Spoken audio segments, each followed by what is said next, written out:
La Universidad del Quindío les habla nuevamente Julián Esteban Gutiérrez, esta vez para presentarles el primer curso de una serie de videos relacionados con una electiva que ofrezco en el programa de Ingeniería de Sistemas y Computación relacionados con Linux. Pero como yo sé que muchos de estos videos los ven personas que no son estudiantes de la Universidad del Quindío, quiero hacer una breve presentación de qué es la electiva de Linux. La electiva de Linux tiene unos objetivos muy claros y entre ellos tenemos entender cuál es la filosofía y los conceptos asociados al software libre, conocer las distintas familias de distribuciones GNU Linux, identificar los elementos necesarios para realizar una adecuada instalación, gestionar el sistema operativo desde la línea de comandos, y voy a hacer muy énfasis en esto más adelante, conocer las características que ofrece el sistema operativo GNU Linux como una plataforma de desarrollo. ¿Cuáles son los temas que vamos a tratar en los diferentes videos? Vamos a hacer una introducción al sistema operativo GNU Linux, vamos a hacer una instalación rápida de la distribución que vamos a utilizar. Más adelante en otros cursos vamos a utilizar varios Linux para poder hacer unas prácticas de comunicación en red. Vamos a hacer una administración básica, vamos a hacer una administración de procesos y al final vamos a trabajar Linux como un entorno de desarrollo. ¿Listo? Yo digo Linux a manera abreviada, pero lo correcto es decir GNU Linux, porque Linux es en realidad un componente del sistema operativo y no es todo el sistema operativo. Entonces lo correcto es hablar de GNU Linux, pero por simplicidad decimos Linux. Muy bien. Antes de continuar con el video, yo le voy a pedir a la persona que está viendo este video que lo pause y vea primero este video relacionado con entender Linux y el software libre. Allí va a encontrar una serie de elementos importantes, pero quiero resaltar justamente lo que tengo en la parte inferior de la diapositiva. Y es lo siguiente. Existen distintas compañías que han realizado una serie de productos. En este caso, Microsoft tiene entre sus productos Windows como sistema operativo. Apple tiene su sistema operativo de Mac OS, así como tiene el sistema operativo de las tablets, iOS. Bueno, existen otras compañías, para no citarlas todas, que tienen sus propios sistemas operativos. ¿Cuál es el foco de estas compañías? Generar productos listos para usar. Usted lo descarga o lo compra dependiendo del producto del que estemos hablando y lo usa. Listo. Hay una empresa detrás que le da soporte y es un producto listo para usar. Por otro lado, tenemos una gran comunidad de personas en Internet que a medida que han pasado los años, han creado distintas piezas de un sistema operativo. Entre esas piezas está ahora sí el kernel. ¿Sí? Podría ser el motor del carro, el kernel, que es el que permite que todas estas piezas funcionen. Pero el kernel no es solo el sistema operativo son todas estas piezas. Entonces, ¿qué hacen las personas o las empresas? Coger distintas piezas, armar un Linux funcional y se le da un nombre. A eso se le llama una distribución. Entonces, no tenemos una, tenemos muchísimas distribuciones en Internet, dependiendo de quién la haya fabricado y dependiendo de la intencionalidad. Ahora, las empresas que utilizan Linux no ganan dinero a través de la venta del sistema operativo, dado que es gratis, es open source, sino que es a través de los servicios asociados a ese sistema operativo. Entonces, esta parte yo quiero que la vean con mayor detalle en el video que acabo de decirles. Bueno, continuemos entonces. ¿Cómo navegar entonces por ese universo de distribuciones? Porque acabamos de decir que no son una ni dos, son muchas distribuciones. ¿Cómo hacer eso? Entonces le voy a enseñar una serie de recursos que debe tener siempre a disposición para poder navegar sobre ese mar de distribuciones. El primero es tener un mapa, y el mapa más completo que conozco es este recurso que hay en Internet. Es un recurso que está disponible en Wikipedia y es una imagen interactiva en la cual yo puedo ver ese árbol genealógico de las distintas distribuciones que han existido desde el inicio hasta ahora. Por supuesto, dudo mucho que sea una lista exhaustiva, pero en realidad hay bastantes distribuciones allí. Allí, aunque ya voy a mostrarles el dibujo completo, se pueden ver que existen unos nodos del cual salen o se derivan muchas distribuciones. Estas son las distribuciones madre o padre, depende cómo lo quiera decir. Una de ellas, justamente esta, es Debian. Tenemos otra que es Slackware, Red Hat, Gentoo, Arch y un poco de distribuciones que no se derivan de ninguna de ellas, sino que son propias o tiene una derivación no de unas distribuciones importantes como estas. Entonces voy a ir al navegador para que veamos el recurso. Este es el recurso. ¿Por qué digo que es interactivo? Porque usted puede hacer clic sobre cualquiera de los nombres que aparece aquí y visitar la página oficial de esa distribución.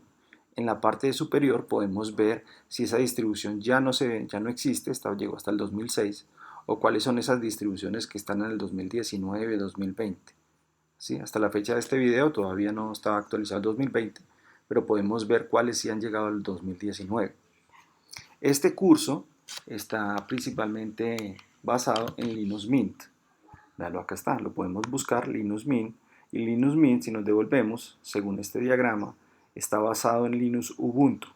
Y si me devuelvo, este está basado en Debian. Entonces vamos a ver que esa distribución tiene principalmente una derivación desde Ubuntu, pero también tienen una distribución desde Debian directamente. ¿Sí? Entonces yo le voy a pedir a la persona que está viendo este video que gaste un tiempo en analizar y mirar los nombres que ven en este árbol para que logre identificar allí algunas distribuciones famosas. Aquí está, por ejemplo, Slackware y cuáles son todas sus derivadas. ¿Sí? Por aquí está SUSE, que es muy famosa. Por aquí está un gran árbol que es Red Hat. Entonces, ¿cuáles son basados en Red Hat? ¿Cuál está basado en otras distribuciones como Gentoo? En fin, Arch. En fin. Entonces, le pido a la persona que ve el video que le gaste un tiempo a analizar este árbol. Muy interesante, y más porque yo puedo hacer clic e ir a conocer la página de esa distribución. Pero este recurso no es suficiente para poder tener una idea más clara. Yo aquí puedo saber si cuáles son y de dónde derivan y si son o no actuales. Perfecto, pero necesito más que eso. Entonces hay otro recurso que es muy importante, que se llama DistroWash. Entonces DistroWash es como una enciclopedia en donde yo puedo conocer las características de muchas distribuciones. Veanlas, acá está. Cuáles son las novedades, lo último que ha salido, cuáles son las distribuciones más populares, cómo buscar una distribución que cubra una cierta necesidad que yo tengo. Entonces vamos a dar una mirada rápida también a ese recurso, que es este que está acá. Entonces yo puedo ver acá en el centro, por ejemplo, el 23 de marzo, hace poco, se salió esta noticia. Por ejemplo, el 20 de marzo salió Linux Mint, pero la versión basada en Debian, no la versión basada en Ubuntu, que es la principal, ¿cierto? Entonces aquí hay unas características, y no solo eso, sino que me da un enlace directo a la ISO si yo quiero descargarlo. Para los que no tienen por ahora este conocimiento, la ISO es un archivo que contiene toda una imagen que yo puedo grabar en una memoria o la puedo utilizar en una máquina virtual como lo vamos a hacer más adelante. Entonces yo descargaría este archivo, un archivo de casi 2 GB aquí, y lo puedo ejecutar en una máquina virtual como lo vamos a ver después. A este lado puedo ver, por ejemplo, en los últimos 6 meses cuál es el Linux más popular, en que la gente hace más clics. En este caso es MX Linux, que lleva en ese puesto durante un buen tiempo. Nosotros vamos a trabajar Linux Mint, que está en una tercera posición. ¿Sí? Acá cuáles son las últimas distribuciones, ¿sí? Los últimos paquetes. Bueno, esta página es otro recurso muy importante para poder tener conocimiento de lo último que está saliendo. Si usted tiene un lector de RSS, puede asociar esta página para que esté informándole las últimas novedades. Pero esta página tiene este buscador que es muy interesante. Entonces yo hago clic en el buscador. Esperamos un poco, que mi internet hoy no está muy rápido.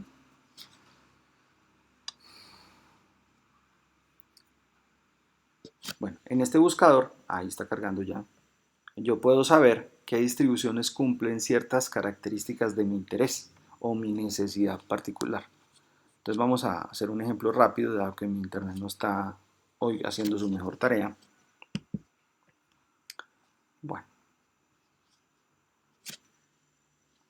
acá se carga.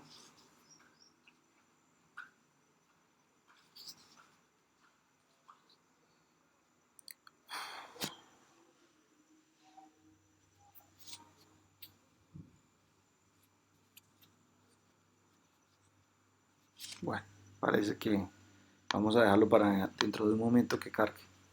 Por ahora continuemos entonces con la presentación. Entonces es un recurso que es muy importante tener a mano. Entonces necesitamos un mapa para poder saber la distribución de qué otra distribución depende, o sea, ese árbol genealógico. necesitamos una enciclopedia para conocer esas características, las últimas novedades, las tendencias, etcétera, etcétera. Poder hacer búsqueda de distribuciones particulares y necesitamos una forma de experimentar. Entonces podemos experimentar de manera online, es decir, sin instalar nada, y para eso tenemos DistroTest, la cual a marzo de 2020 dice que tiene 273 sistemas operativos distintos en 977 versiones que están instaladas. Es decir, hay varios sistemas operativos, varias versiones de un mismo sistema operativo, lo que quiere decir esto. Hay otras páginas, como por ejemplo esta otra, en donde yo puedo hasta ejecutar Windows ahí de manera virtual y otros tipos de Linux que hay allí. ¿Sí? Este es solo Linux y aquí tenemos Linux y Windows, entre otras cosas. En este momento podría intentar hacer una... bueno, ok, vamos, ya retomamos aquí. Este es el buscador que yo le menciono. Entonces yo aquí puedo decir, yo quiero un Linux que esté basado en BSD, que no, es un Unix de Berkeley, un Linux, un Solaris, otro sistema. Entonces yo le puse un Linux. ¿Qué distribución? Entonces aquí aparece, miren, esto es muy importante. ¿Para qué quiere ese Linux que está buscando? Entonces para comenzar, para hacer un clúster, bueno, en fin, para todo lo que yo quiera. Informática forense, para educación, para multimedia. Entonces dependiendo de lo que yo necesite, entonces yo tendría que seleccionar. Entonces yo dice, yo lo quiero de escritorio. Listo. Entonces aquí me dice, ¿tengo alguna restricción del área o del país? No, no tengo ninguna. ¿Lo quiere basado en alguno en particular o no? Entonces yo le digo, no tengo ninguna predilección. O digo que no esté basado en tal, si es que me interesa descartar esto. ¿Qué tipo de interfaz gráfica prefiere? Entonces miren que hay bastantes interfaces gráficas relacionadas o gestores de ventanas con el Linux. Entonces yo digo, no, yo quiero uno que sea KDE. ¿Sí? Esto es importante. ¿Para qué arquitectura?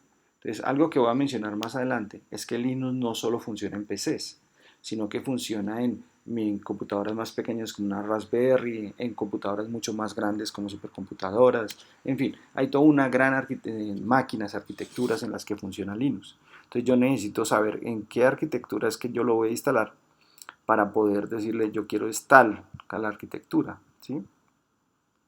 Bueno, ahí está todo eso. Y así yo puedo ir configurando. Aquí más adelante está una lista también por si yo quiero varios, ¿cierto? Depende de lo que yo necesite. Y al final, entonces yo hago clic después de seleccionar todo lo que necesito y me sacaría la lista. No lo voy a hacer en este momento, dado el internet la velocidad de internet que tengo en este momento. Ok, esta es la página de DistroTest en donde yo puedo seleccionar, observen aquí, una gran cantidad de Linux. Ya hablábamos que son más de 970 Linux, aquí 977. Entonces yo digo, ese, a ver qué hay por ese. Entonces ya está todo esto. Entonces aquí yo puedo decir Slackware, entonces hago clic en Slackware.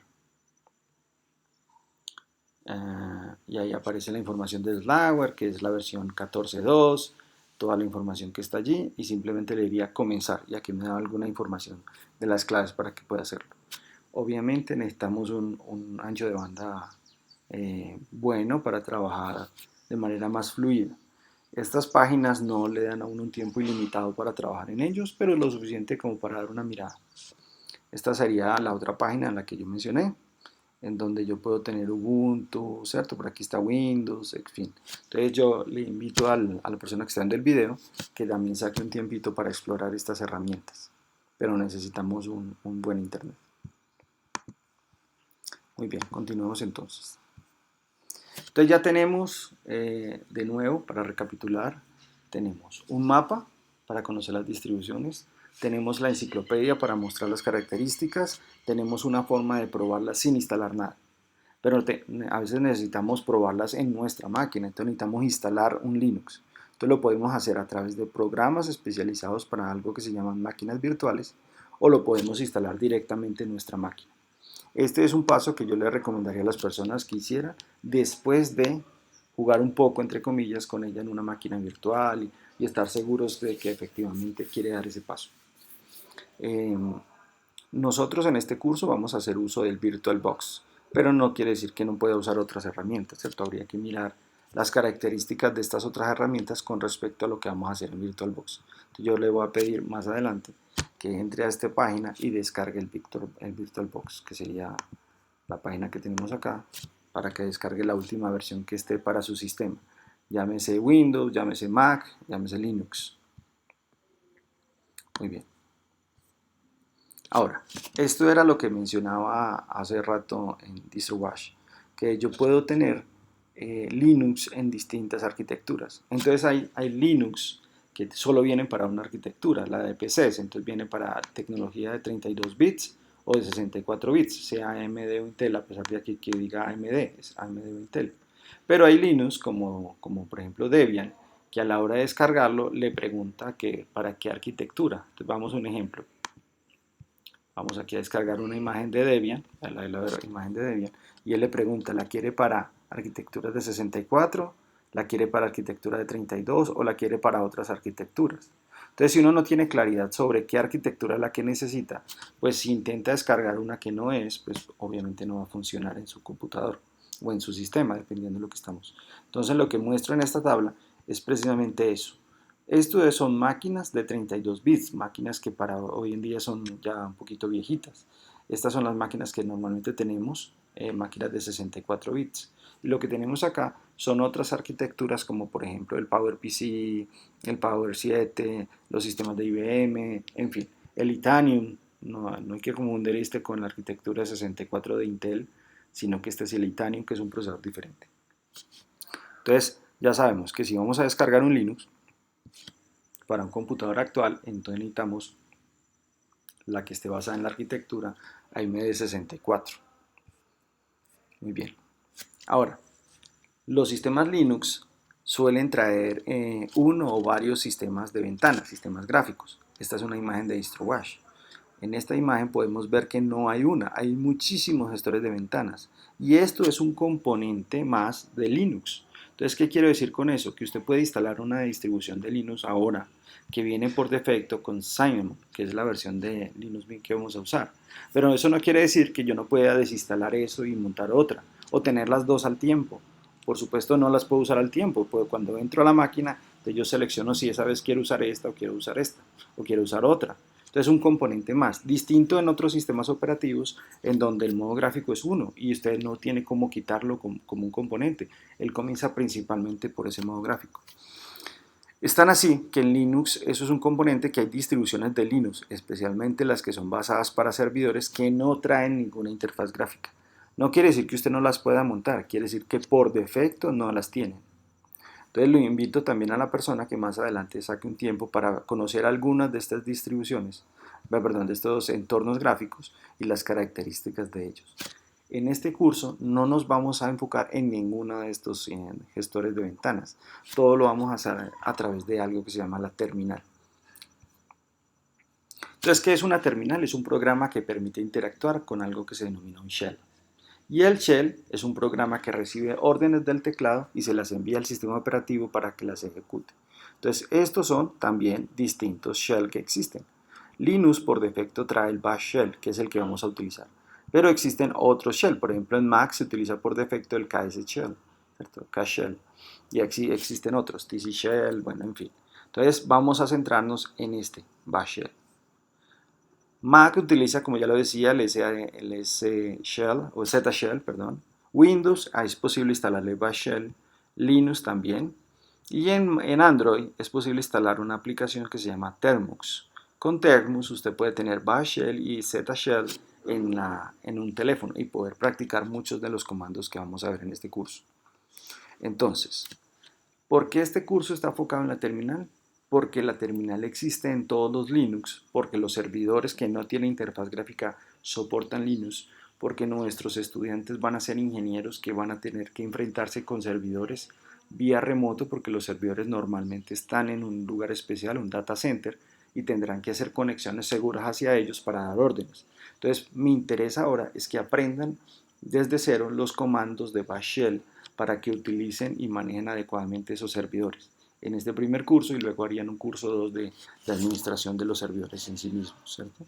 Ya el lector puede jugar un poco con los distintos entornos gráficos y aprender a manejarlos. Bueno, entonces, a partir del próximo video, entonces ya comenzaremos a montar nuestro entorno de trabajo y hacer ejercicios prácticos de los distintos comandos. Por ahora me despido, muchas gracias y espero que disfruten este curso.